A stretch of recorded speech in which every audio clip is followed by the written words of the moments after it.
আসসালামু আলাইকুম সবাইকে। আজকে গরমটা পড়ছে প্রচণ্ড, অতিরিক্ত গরম নর্মালি অন্য দিন থেকে।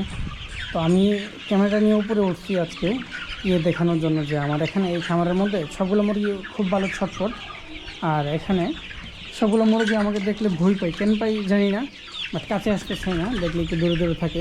একটা মুরগ ছিল এখানে, খুবই ফ্রেন্ডলি। আমি আসলে আমার পায়ের কাছে এসে ঠুকরাইতো আমার পায়ে, আর খুব আমার পিছু পিছু দৌড়তো। আমি যখন এদিকে খাবার দিতাম এই পাশে যাইতো, এই পাশে খাবার দিলে এই পাশে যাইতো আমার পিছু পিছু।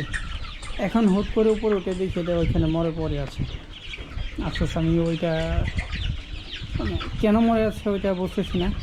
সেই জন্য এটাকে কী করলাম, বাইরে নিয়ে ভিতরটা কাটলাম। ওই কাটার অংশটা আপনাদেরকে দেখাতে পারছি না, কারণ হয়তো বা রেস্ট্রিক্ট আসতে পারে ভিডিওতে। কাটার পরে ভেতরের অংশটা খুবই ভালো, মানে একদম সতেজ, কোনো রকম সমস্যা নেই। বা আছে না মাঝে মধ্যে ভেতরে পানি থাকে, উপর চিল করতেছে, এদিকে চিলকে দেখে এখন ভয় পাচ্ছে, হয়তো বা চিলের জন্য। আচ্ছা যাই হোক, বাট কী কারণে যাই না, মোরগটা স্ট্রোক করছে। এই হচ্ছে মোরগ, এখানে নিচে ফেলে দিয়েছিলাম কেটে।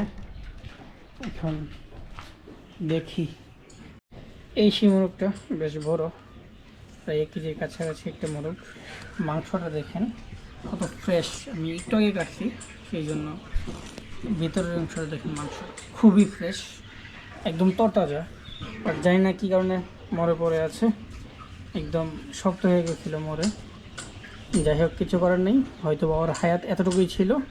এই গরম থেকে মুরগুলোকে বাঁচানোর জন্য, যাতে স্ট্রোক না করে, যেহেতু প্রচণ্ড গরম, ভিটামিন সি দিতে হবে।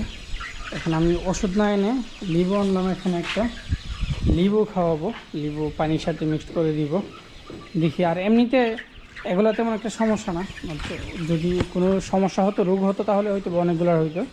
জাস্ট একটি মোরগ স্ট্রোক করে মারা গেছে, এরকমটা খুবই স্বাভাবিক।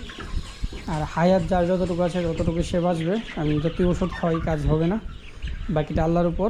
এখন গরমে ওদেরকে বারে পানি দেওয়া লাগবে। আমি নর্মালি আগে 3 বেলা পানি দিতাম, এখন 4 বেলা পানি দিই। দিনের বেলা দিই 3 বেলা, রাত্রে দিই 1 বেলা, যাতে ফ্রেশ পানি পাই, একটু পরে ঠান্ডা পানি।